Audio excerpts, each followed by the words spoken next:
Hello guys, welcome to my mini blog. आजको ब्लगमा चाहिँ केही दिन अगाडि अफिसबाट लगेको विभिन्न ठाउँका भ्रमणको ग्लिम्सहरू राखेको छु। Hope you guys enjoy. So let's get started. हाम्रो गन्तव्य कालिम्पोङको भए तापनि साली नदीको बाटो परेको हुनाले हामी पहिलो सुरु साली नदी छिरेर दर्शन गऱ्यौँ।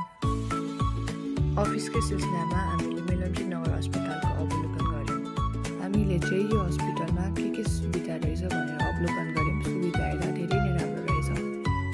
अस्पतालको अवलोकन गरेपछि हामीले खाना खाएर चरीकोटतर्फ लाग्यौँ।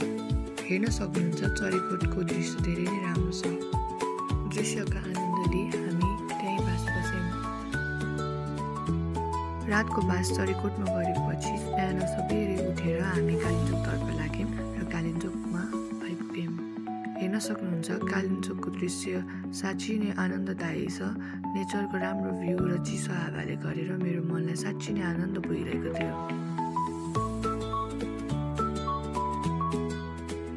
त्यसपछि हामीले केबल कार चढ्यौँ र मन्दिरतर्फको लागि 10 मिनट पैदल यात्रा गऱ्यौँ। केही समयको पैदल यात्रापछि हामी कालिम्पोङ भगवतीको मन्दिरमा आइपुग्यौँ। हामी चाहिँ लाइन बसेर एकछिन कालिम्पोङमा पूजापाठ गरेर सुकुटे बिचतिर लाग्यौँ। सुकुटे होलिडे बिच रिसोर्टमा गएर निकै रमाइलो गऱ्यौँ। जिन्दगीमा हुने सबै फ्रस्ट्रेसनलाई साइडमा राखी हामी सबैजना मन खोलेर हाँस्यौँ, रमाइलो गऱ्यौँ, नाच्यौँ।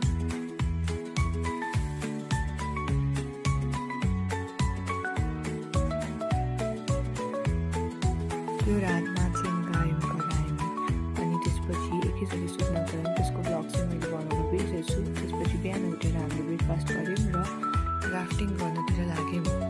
मेरो जिन्दगीको पहिलो राफ्टिङ अनुभव भए तापनि राफ्टिङ गर्न निकै रमाइलो लाग्यो। मैले निकै रमाइलो गरेँ।